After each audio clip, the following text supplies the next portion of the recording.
दर्शकबिन नमस्कार। हामी कहिलेकाहीँ साह्रै पीडादायक अवस्थामा हुन्छौँ र चिन्तामा हुन्छौँ। ज्यान पनि थकित भइरहेको हुन्छ। हामीले गरेका कामहरू हामी आफैलाई सन्तोषजनक हुँदैनन्। यो संसारमा म एक्लै छु भन्ने महसुस पनि हुने गर्दछ। साह्रै मन पनि दुखिरहेको हुन्छ।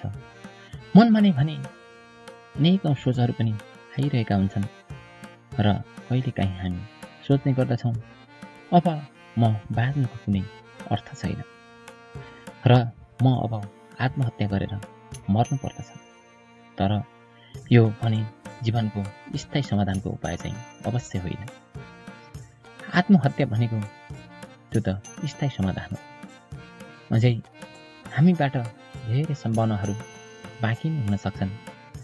हामीले अहिलेसम्म देख्न नपाएका उज्याला बिहानहरू पनि बाँकी नै छन् कि हामीले जिन्दगीले बारम्बार धोका मात्र दिएको छ भन्ने लागिरहेको हुन्छ। हामीले सपना देख्दा सपना पनि जलिरहेका हुन्छन् र मान्छेहरूले भने हामीलाई भनिरहेका हुन्छन्, तिमीले हिम्मत नहार। तर तिनीहरूलाई चाहिँ के थाहा, आँखाबाट पीडाले बगिरहेका आँसु कसरी लुकाएर हाँस्नु परेको छ भनेर। हरेस नखाऊ भनेर साथीभाइहरूले पनि भन्ने गर्दछन्। नदी कहिले रोकिँदैन, तिमीले देखेका छौ। जस्तो सुकै पहाड आएर जस्तो सुकै पहिरो आएर रोक्न खोजे पनि रोकिँदैन, बाटो फेरेर हिँड्छ। तिमी पनि त्यस्तै नदी हौ। नदी जस्तो सुकै पहाड आएर बाटो छेके पनि बाटो चेन्ज गरेर हिँड्छ, तर उसले कहिले बग्न चाहिँ छाड्दैन। तिमी पनि त्यस्तै नदी जस्तै हो। तिमीलाई यदि कसैले अवरोध गर्छ भने ती अवरोधहरू हटाएर तिमी अगाडि बढ्न सिक्नुपर्छ। तिमी पनि जीवनको एक नदी हौ। तिमी सानो तिनो कुराले बाटोमा रोक्छ भने तिमी कहिले रोकिनु हुँदैन। तिमी कसरी त्यो रोकेको वस्तुलाई हटाएर अगाडि बढ्नुपर्छ, तिमी आफैले निर्णय गर्नुपर्छ।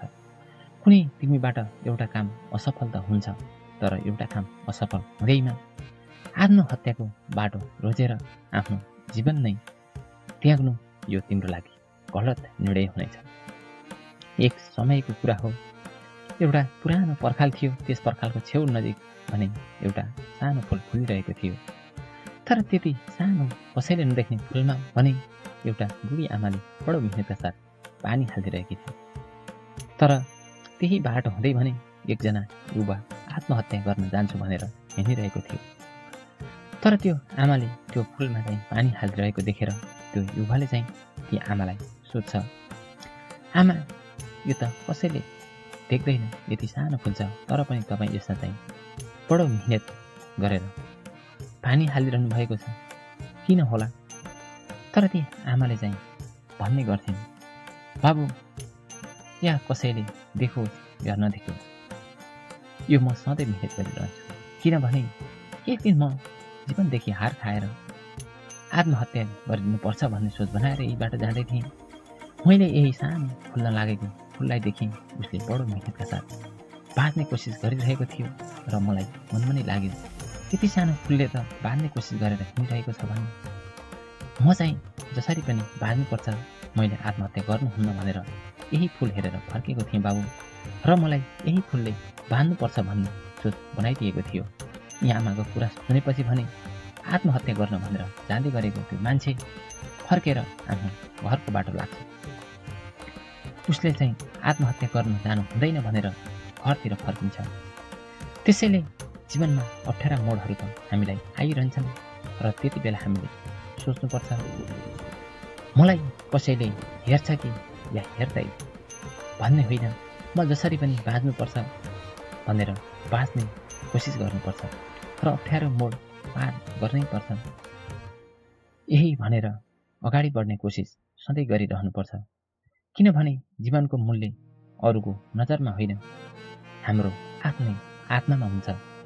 हामीले पनि फुल जस्तै फुलेर बाँध्न सिक्नुपर्छ।